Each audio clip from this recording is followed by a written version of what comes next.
Shalom teman-teman, balik lagi di Go Student Online Sharing bersama saya Deskin. Hari ini kita akan bahas tentang topik bolehkah khawatir. Oke, jadi khawatir ini menurut KBBI teman-teman itu mengandung arti takut, cemas, gelisah akan hal-hal yang belum pasti ataupun belum terjadi. Jadi sebenarnya rasa khawatir itu adalah hal yang manusiawi. Secara naluri ketika kita berhadapan dengan hal-hal yang belum pasti, rasa khawatir itu akan muncul.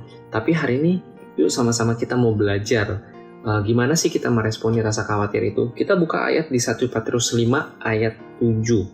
Dikatakan demikian, serahkanlah segala kekhawatiranmu kepadanya, sebab ia yang memelihara kamu. Jadi rasa khawatir itu ketika muncul jangan sampai kita simpan. Tapi di ayat barusan dikatakan harus kita serahin. Serahin ke siapa? Serahin ke Tuhan, karena dialah pemelihara hidup kita.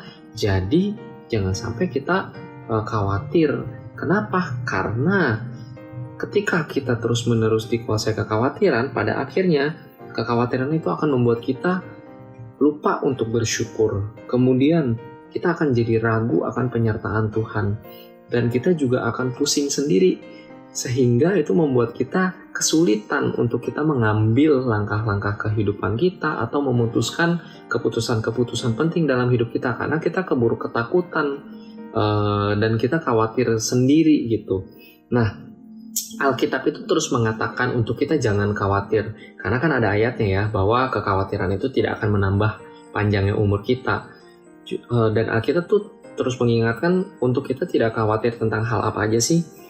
Alkitab tuh mengatakan untuk kita jangan khawatir akan makanan, akan minuman, akan pakaian, akan hari esok, akan tubuh. Ya, itu mungkin bicara tentang kesehatan. Hari esok itu bicara tentang sekolah kita, kuliah kita, ataupun karir kita.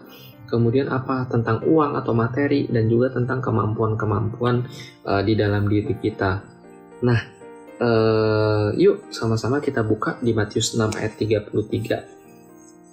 Dikatakan demikian, tetapi carilah dahulu kerajaan Allah dan kebenarannya, maka semuanya itu akan ditambahkan kepadamu. Amin. Jadi teman-teman bisa baca di perikop akhir di Matius 6 ini bahas tentang hal kekhawatiran, itu lebih lengkap. Tapi kita akan bahas satu ayat ini ya. Jadi caranya agar kita tidak dikuasai kekhawatiran adalah fokus dengan yang pertama. Dikatakan di ayat tadi, kita harus mencari kerajaan Allah. Kerajaan Allah ini bicara tentang apa? Bicara tentang relationship kita, hubungan kita dengan Tuhan. Karena Tuhan Yesus katakan bahwa Dia adalah jalan dan kebenaran dan hidup. Jadi kita nggak akan pernah nemuin kerajaan Allah kalau kita nggak bangun hubungan kita dengan Tuhan, teman-teman. Dan yang kedua, kita harus fokus dengan kebenarannya. Ya, jadi kebenarannya itu bicara tentang apa? Perkataan atau firman Tuhan. Masihkah kita hari-hari ini terus belajar untuk bukan hanya baca, tapi kita renungin firman Tuhan?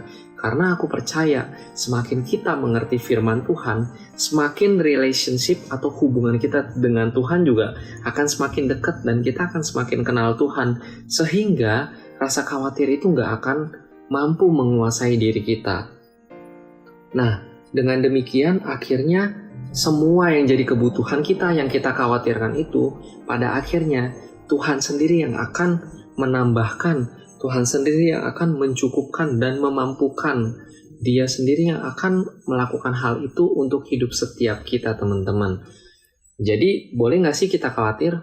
Ya boleh, tapi ya nggak boleh ketika hidup kita dikuasai oleh kekhawatiran. Oke, itu aja teman-teman yang mau aku bagiin. Semoga bisa menjadi berkat dan bisa jadi acuan untuk teman-teman dalam menjalani kehidupan ini, agar kedepannya nggak hidup lagi dikuasai oleh kekhawatiran ya teman-teman ya. Terima kasih teman-teman. Jangan lupa terus saksiin Go Student Online Sharing setiap hari Sabtu di YouTube channelnya Gereja Oikos Bogor Online Service. Itu aja dari aku. Sampai jumpa di Go Student Online Sharing berikutnya. God bless you.